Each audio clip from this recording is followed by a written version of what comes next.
Nusantara. Hari ini kita akan membahas konflik sawit di Gane Dalam dan Gane Luar yang masih menjadi polemik hingga saat ini.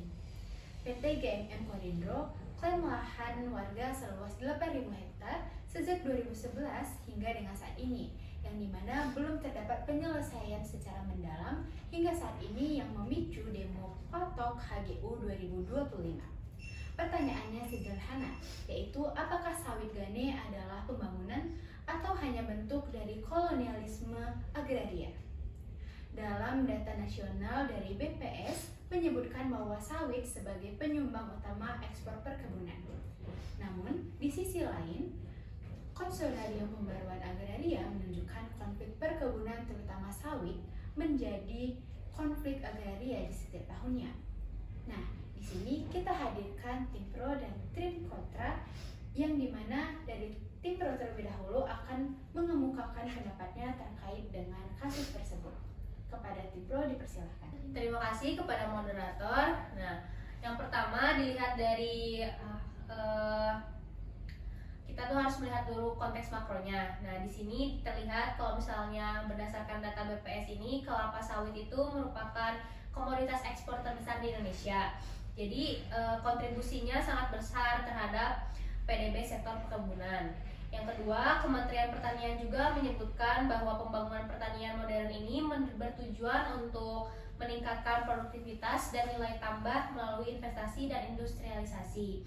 Kemudian di Halmahera Selatan, perusahaan sawit ini membuka lapangan kerja dan membangun akses jalan dan meningkatkan juga perputaran ekonomi di desa. Jadi kita itu tidak terus harus meromantisasi pertanian tradisional tanpa modernisasi. Jadi dunia itu harus terus bergerak. Jadi pasar global ini menuntut untuk komoditas yang sangat kompetitif. Modernisasi atas tanah siapa? Mahasiswa dan warga Gane pada tahun 2024 sampai 2025 mendesak pencabutan hak guna usaha yang dipasang di kebun tersebut. Itu fakta lapangan. Kalau warga merasakan dipatok sepihak, berarti ada problem serius dalam prosesnya. Dan jangan lupa, performa agraria itu janji negara. Kalau petani kehilangan kebun kepala, kelapa, hutan pangan, lalu jadi buruh di tanahnya itu sendiri, itu pembangunan atau pemiskinan struktural? Oke, baik. Selanjutnya menurut tim pro maupun tim kontra, apakah terdapat penyimpangan kebijakan dalam pembangunan pertanian ini? Hak guna usaha adalah instrumental legal sesuai Undang-Undang Perkebunan dan Pertanahan. Jika izin diberikan oleh pemerintah, maka secara hukum sah. Program kemitraan plasma 20% juga diwajibkan oleh Undang-Undang Perkebunan Nomor 39 Tahun 2014. Artinya, jika dilaksanakan dengan benar, tidak akan ada penyimpangan. Yang ada adalah tantangan implementasi. Masalahnya adalah implementasi itu sendiri. Menurut media lokal, tahun 2025 mahasiswa Gane itu mendesak BPN untuk mencabut patok hak guna usaha di kebun warga. Ini menunjukkan adanya dugaan ketidaksesuaian proses di lapangan.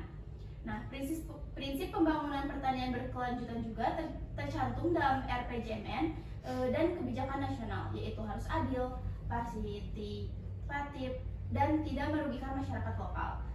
Kalau proses persetujuan warga tidak transparan, maka ada potensi pelanggaran dari prinsip tersebut. Baik, menurut rekan-rekan sekalian, apakah sawit ini benar-benar dapat meningkatkan kesejahteraan ekonomi masyarakat? Menurut tim pro, kita lihat dulu dari menurut BPS-nya ya, sektor perkebunan itu secara nasional itu menyerap jutaan tenaga kerja secara langsung dan tidak langsung. Di daerah terpencil seperti Gane, investasi membuka akses jalan dan meningkatkan mobilitas ekonomi. Jadi tanpa investasi besar, sulit menciptakan pertumbuhan ekonomi yang cepat. Kita harus bedakan ya pertumbuhan ekonomi dan kesejahteraan berkelanjutan. Laporan Mangobai dan Forest Watch Indonesia menunjukkan ekspansi sawit di berbagai daerah sering memicu deforestasi dan konflik sosial. Jika kebun pala kelapa dan hutan pangan hilang, maka masyarakat kehilangan sistem ekonomi diversifikasi. ketergantungan pada satu komoditas rentan terhadap fluktuasi harga global. Justru kemitraan plasma dapat membuat petani menjadi bagian dari rantai pasok global, bukan sekedar buruh. Plasma tanpa kontrol tanah itu tetap membuat petani bergantung. Kalau harga sawit jatuh, kalau harga tanah sudah tidak kembali, ketahanan pangan lokal akan hilang. Diversifikasi ekonomi juga akan hilang. Itu resiko jangka panjang yang jarang dibahas. Oke, baik. Terakhir, menurut tim pro dan tim kontra, apa pendekatan solusi yang kalian sarankan terhadap kasus tersebut? Baik. Menurut tim pro, negara itu harus menarik investasinya. Tanpa itu, daerah tertinggal sulit maju. Solusinya bukan menolak sawit, tetapi memperbaiki tata kelola dengan melakukan audit HGU, transparansi peta konsesi, dan juga penguatan koperasi plasma. Baik. Dari tim kontra sendiri itu memiliki solusi pertama, yaitu hentikan ekspansi sebelum sengketa selesai, diversifikasi partisipasi batas lahan, kemudian audit sosial lingkungan independen, dan restorasi lahan warga yang terdampak. Kalau akar konflik tanah tidak diselesaikan, konflik akan terus berulang. Oke, baik. Terima kasih kepada tim pro dan tim kontra atas argumentasinya terhadap kasus tersebut. Baik, dapat kita simpulkan bahwa dalam debat ini, dari data nasional menunjukkan bahwa sawit penting bagi ekonomi. Namun di sisi lain, konflik menunjukkan ada luka di tingkat lokal dari masyarakat lokal suku adat. Nah, kondisi terkini, desakan pencabutan HGU masih berlangsung, artinya konflik ini belum selesai. Yang dimana pembangunan pertanian yang sehat seharusnya legal secara hukum, adil secara sosial, dan juga berkelanjutan secara lingkungan. Kalau salah satu hilang, konflik akan terus kembali. Yang dimana pembangunan pertanian seharusnya menyelesaikan dan mensejahterakan petani, bukan malah menggagalkan petani. Sekian dari kami, terima kasih. Baik, selanjutnya kita akan membahas fenomena sengketa lahan di wilayah pesisir, khususnya kasus di Desa Rohomoni, Pulau Haruku. Konflik ini bukanlah isu baru, melainkan dinamika panjang yang melibatkan batas wilayah dan surat kepemilikan yang tidak jelas. Di satu sisi lain juga, lahan adalah komoditas ekonomi yang sangat berharga. Di sisi lain, ia adalah warisan adat yang syarat kepentingan kelompok. Pertanyaannya, apakah konflik ini murni masalah administratif ataukah kegiatan struktural sosial dalam mengelola hak komunal versus individu? Hadir bersama kita tim pro dan tim kontra. Silakan kepada tim pro untuk mengemukakan pendapatnya terlebih dahulu. Oke, baik. Terima kasih kepada moderator atas kesempatannya. Pertama-tama, teman-teman, kita melihat kasus ini harus secara realistis, yang dimana pertama, di lahan Desa Rohomoni ini kini telah menjadi barang ekonomis yang sangat tinggi dengan pertumbuhan penduduk yang sangat pesat. Dengan menurut adanya pembagian hak waris yang jelas untuk menjamin kesejahteraan masyarakatnya. Yang kedua, kita tidak bisa mengabaikan bukti hukum. Banyak aktor yang memiliki registrasi data, yaitu surat kepemilikan tanah sah yang dikeluarkan sejak zaman penjajahan Belanda. Nah, yang ketiga, praktik peminjaman lahan untuk bercocok tanam adalah suatu bentuk pemanfaatan dari sumber daya, yang dimana jika seseorang telah menanam tanaman perkebunan di sana selama bertahun-tahun, secara de facto itu adalah lahan milik mereka, yang dimana kapasitas hukum melalui surat yang jelas adalah kunci agar lahan bisa menjadi modal ekonomi yang produktif untuk selanjutnya dikembangkan. Ya, justru di situ kalau letak masalahnya. Tadi disebutkan kepastian hukum. Tapi faktanya ketidakjelasan surat kepemilikan lahan itu adalah sumber utama dari konflik. Jangan lupa, lahan di Rohomoni ini pada dasarnya adalah milik marga atau klan. Yang terjadi sekarang adalah gerakan menguasai lahan secara sepihak yang menggeser kepemilikan bersama itu menjadi kepemilikan individu. Banyak aktor yang awalnya hanya meminjam lahan untuk bercocok tanam, namun lama-lama mengklaim lahan itu sebagai milik pribadi hanya karena ada tanaman mereka di sana gitu. Itu adalah bentuk pencaplokan hak komunal. Struktur sosial di tingkat marga pecah karena masing-masing pihak mempertahankan ego demi kepentingan ekonomi sesaat. Baik, mari kita bahas ke poin yang kedua. Bagaimana dengan batas wilayah? Mengapa hal ini sering memicu kontak fisik? Silahkan kepada tim pro. Batas yang tidak jelas memang memicu sengketa, namun klaim harus didasarkan pada bukti fisik. Dalam banyak kasus, ketika terjadi konflik, satu pihak menunjukkan register dati, sementara pihak lain menunjukkan bukti tanaman perkebunan. Pengadilan Negeri Ambon bahkan pernah terlibat dalam sengketa antara Rohomoni, Desa Rohomoni, Haruka, dan Samet. Artinya, instrumen hukum negara sudah mencoba masuk untuk menertibkan klaim-klaim yang saling tumpang tindih ini agar tidak terjadi kekacauan berkelanjutan. Tapi keputusan pengadilan ini seringkali kan nggak bersifat adil di mata masyarakat karena kontak fisiknya tetap terjadi di wilayah sengketa. Bisa dilihat kalau misalnya lihat data penelitian, ini ditemukan 6 kasus konflik terbuka terkait batas lahan dan 3 kasus terkait surat yang tidak jelas. Nah, masalahnya bukan cuma soal meteran tanah, tetapi ketimpangan distribusi kekuasaannya. Ada dominasi otoritas hukum marga yang terkadang digunakan secara sepihak untuk memberikan hak kepada orang-orang yang tertentu aja. Jadi jika batas-batas ini tidak diselesaikan dengan pendekatan adat yang adil, maka surat apapun itu gak akan bisa meredam gesekan di lapangan. Nah, terakhir bagaimana solusi konkret untuk mengakhiri masalah konflik ini?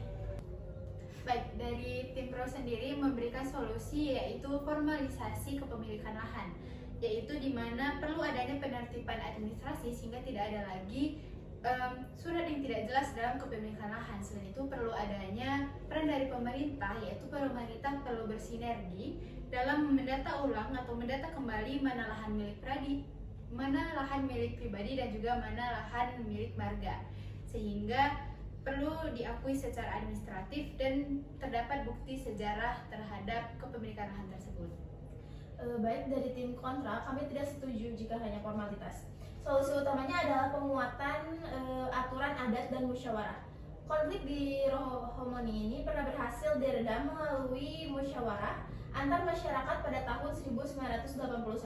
Kita harus kembali ke sana, yaitu penegakan aturan adat untuk menertibkan lahan dan menghindari penguasaan sepihak oleh individu atas milik bersama. Baik, debat ini memberikan kita kesimpulan penting. Kasus Desa Rohomoni menunjukkan adanya lahan bukan sekedar tanah, melainkan identitas dan sumber ekonomi yang rentan memicu konflik horizontal. Dinamika konflik ini bersumber dari 2 hal utama, batas-batas kepemilikan yang kabur dan legitimasi surat. Penyelesaian yang efektif harus menggabungkan 2 aspek. Yang pertama, kepastian administrasi, menjelaskan status kepemilikan agar tidak terjadi klaim spesifik.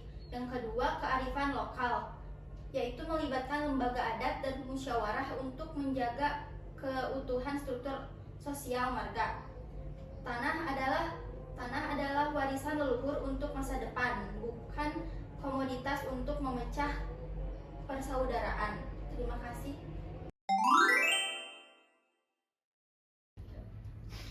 Selanjutnya kita akan membahas tentang konflik agraria antara masyarakat negeri Tananahu dan PTP Nusantara 14 Kebun Awaya di Maluku Tengah. Konflik ini bermula dari berakhirnya hak guna usaha atau HGU pada tahun 2012, namun perusahaan tetap mengajukan perpanjangan. Masyarakat mengklaim 3.458 hektar lahan sebagai tanah ketuaan atau tanah adat mereka. Nah, pertanyaan sederhananya yaitu apakah perpanjangan HGU ini membentuk pembangunan ekonomi atau bentuk ketidakadilan agraria? Kita mulai dari tim pro. Terima kasih kepada moderator. Pertama kita harus melihat aspek legalitas. PTP Nusantara 14 memiliki sertifikat hak guna usaha resmi sejak 1982 dan dasar hukum yang jelas sesuai peraturan pertanahan. Jadi secara hukum perusahaan memiliki hak untuk mengajukan perpanjangan.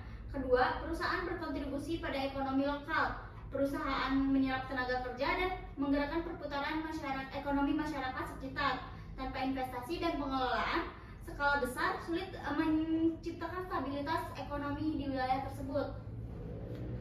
Oke, legal belum tentu adil teman-teman. karena masyarakat negeri setempat itu mengklaim bahwasanya sebagian besar lahan hak guna usaha itu adalah lahan adat mereka, yang dimana pelepasan lahan pada tahun 1982 itu diduga terjadi karena kondisi tekanan yang terjadi. Nah, selama puluhan tahun beroperasi, banyak masyarakat hanya menjadi tenaga harian dengan pendapatan yang tidak menentu. Bahkan setelah menjadi mengelola lahan sendiri, pendapatan mereka justru meningkat. Jadi pertanyaannya adalah, pembangunan ini untuk siapa? Baik, lalu menurut kalian tim pro dan tim kontra, apakah terjadi penyimpangan dalam kebijakan pembangunan pertaniannya? Hak guna usaha adalah instrumental legal negara. Jika izin diberikan sesuai prosedur, maka tidak ada penyimpangan kebijakan. Masalah yang yang muncul lebih kepada komunikasi dan implementasi di lapangan, bukan pada dasar hukumnya. Solusinya adalah memperbaiki tata kelola dan dialog, bukan menghentikan investasi. Nah, bentar. Justru implementasi itu inti masalahnya. Jika masyarakat menolak dan merasa hak adatnya diabaikan, berarti ada persoalan partisipasi dan transparansi. Pembangunan pertanian seharusnya berkelanjutan dan adil. Jika konflik sosial muncul dan hubungan masyarakat menjadi renggang, maka ada yang salah dalam prosesnya. Terakhir, solusi apa yang harus dilakukan menurut tim pro dan tim kontra?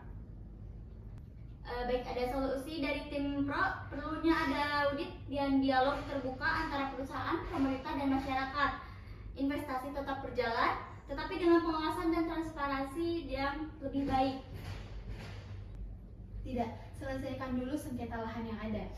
Verifikasi ulang klaim tanah pertuaan secara partisipatif, lalu lakukan tanpa keadilan agraria. Konflik akan terus berulang bila kesalahan ini terus terjadi.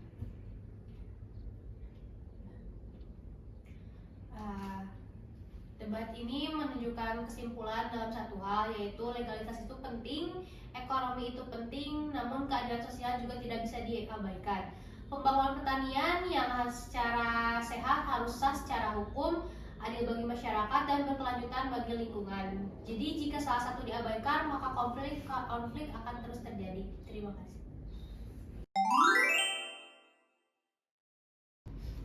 Baik, selanjutnya kita akan membedah konflik di Pulau Taliabu.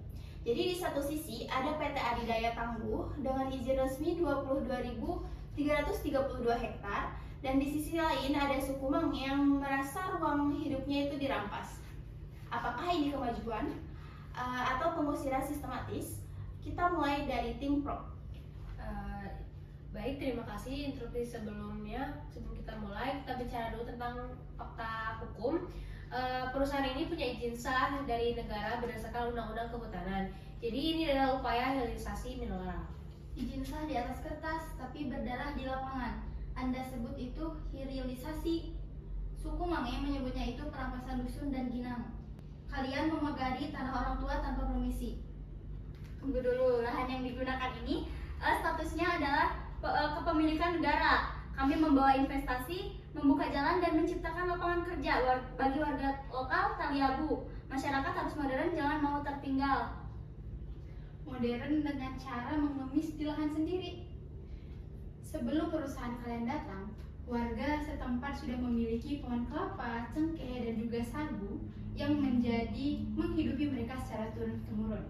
Sekarang kebun mereka digusur, dipagari kawat berduri, dan dijaga aparat bersenjata. Itu pembangunan atau intimidasi? Itu prosedur keamanan objek vital nasional.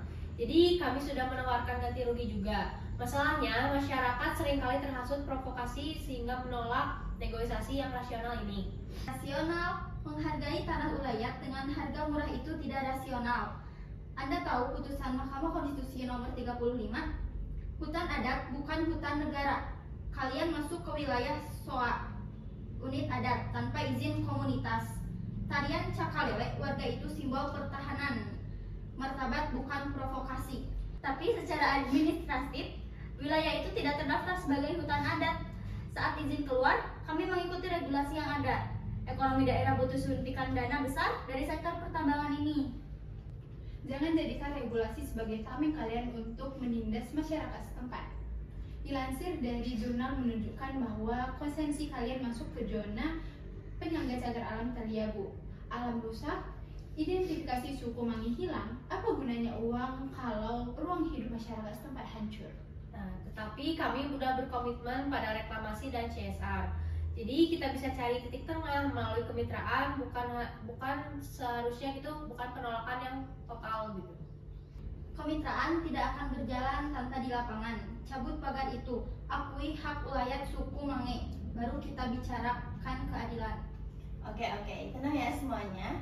Jadi debat ini itu menunjukkan bahwa kepastian hukum bagi investor itu seringkali menjadi ketidakpastian hidup bagi masyarakat adat. Jadi kesimpulan yang didapat dari debat kali ini yaitu pertama, negara harus berhenti menggunakan status hutan negara untuk menggusur masyarakat adat. Yang kedua, konflik Taliabu adalah bukti bahwa pembangunan tanpa partisipasi adalah pemaksaan. Yang ketiga, solusinya audit ulang izin PT Adidaya Tambu dan akui wilayah adat suku Mangi itu secara hukum. Baik, selanjutnya kita akan ke konflik selanjutnya, yaitu ada sengketa tajam di Halmahera Tengah antara PT Wedabai Nikel dan masyarakat adat Sawai. Suku Sawai telah menghuni desa Gemak, Sagear, Kobe, dan Lalilev jauh sebelum korporasi datang. Namun sejak kontrak karya 1998, wilayah adat mereka menciut sumber air telaga Lor terancam dan warga dibayangi relokasi. Puncaknya pada 2011 sampai 2013. Perlawanan pecah melalui pemblokiran jalan hingga perusakan fasilitas sebagai bentuk protes atas perampasan ruang hidup. Di satu sisi ada ambisi investasi nasional, di sisi lain ada hak konstitusional tanah wilayah. Siapa yang harus dikalahkan atas nama pembangunan? Kita mulai dari argumen pembuka. Tim Pro, dipersilakan. Baik, terima kasih kepada moderator. Kita harus berbicara dengan kepala dingin dan dengan atas dasar hukum. PT WBN ini sudah memegang izin yang sah dari negara Indonesia, yang dimana negara Indonesia adalah negara hukum, bukan negara klaim. Wilayah tersebut secara hukum adalah hutan produksi terbatas milik negara. Tanpa investasi 83 triliun ini, Halmahera Tengah akan tetap tertinggal. Kami menawarkan kemajuan, bukan kemunduran. Anda berbicara tentang kemajuan, tapi Anda menabrak konstitusi. Bisa dilihat di putusan MK nomor 35 tahun 2012 bahwa di situ sudah jelas mengetok palu, hutan adat bukan lagi hutan negara. Suku Sawai punya hak atas tanah itu secara historis. Mereka memaksa pergi adalah bentuk pengusiran ilegal. Jadi yang dibungkus dengan izin perusahaan asing. Jadi kalian bukan membangun, tapi kalian sedang menjadi rakyat kalian sendiri. Oke, tahan dulu ya semuanya.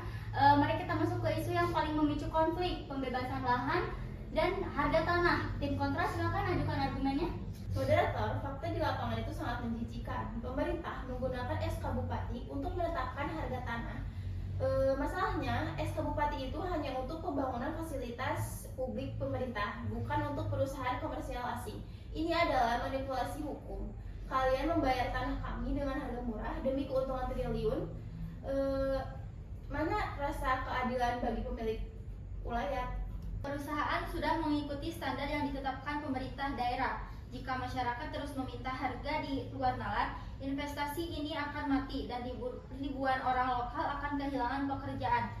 Tindakan kalian yang merusak fasilitas dan membakar speedboat tahun 2011 itu adalah tindakan kriminal, bukan perjuangan. Kalian mengganggu stabilitas nasional. Tindakan kriminal, Anda menyebut warga yang mempertahankan air minumnya sebagai kriminal, tapi kalian menggunakan aparat untuk mengintimidasi kepala desa agar tunduk. Jadi kalian mengancam mencopot jabatan mereka jika menolak pelepasan lahan. Itu bukan edukasi, namanya itu tuh terorisme birokrasi. Jadi jangan bicara soal lapangan kerja jika warga kami saja hanya dijadikan buruh kasar di tanah mereka sendiri. Baik, saya ingin tanya kepada tim Pro, mengapa pemerintah kabupaten belum juga mengesahkan peraturan daerah khusus untuk melindungi masyarakat Sawai sebagaimana disarankan oleh banyak ahli hukum? Nah, proses hukum itu butuh waktu. Kami tidak bisa langsung mengesahkan perda tanpa kajian yang mendalam. Investor butuh kapasitas sekarang, bukan 10 tahun lagi. Tidak, kalian sengaja mengulur waktu agar perusahaan bisa menghabiskan nikel kami sebelum hak kami diakui secara legal. Tanpa perda, posisi kami lemah di depan hukum nasional dan itu memang yang kalian inginkan. Baik, di sini terlihat ya tim pro berdiri di atas legalitas formal dan angka pertumbuhan ekonomi yang megah. Tim kontra berdiri di atas keadilan historis dan trauma perampasan lahan. Data penelitian menunjukkan bahwa penyelesaian sengketa di lahan Halmahera Tengah memang belum maksimal. Keberpihakan pemerintah daerah kepada PTBBN dengan menggunakan SK Bupati sebagai alat pembebasan lahan adalah titik api utama. Selama hak-hak suku Sawai tidak diakui melalui aturan yang khusus, konflik ini akan tetap menjadi api dalam sekam. Terima kasih.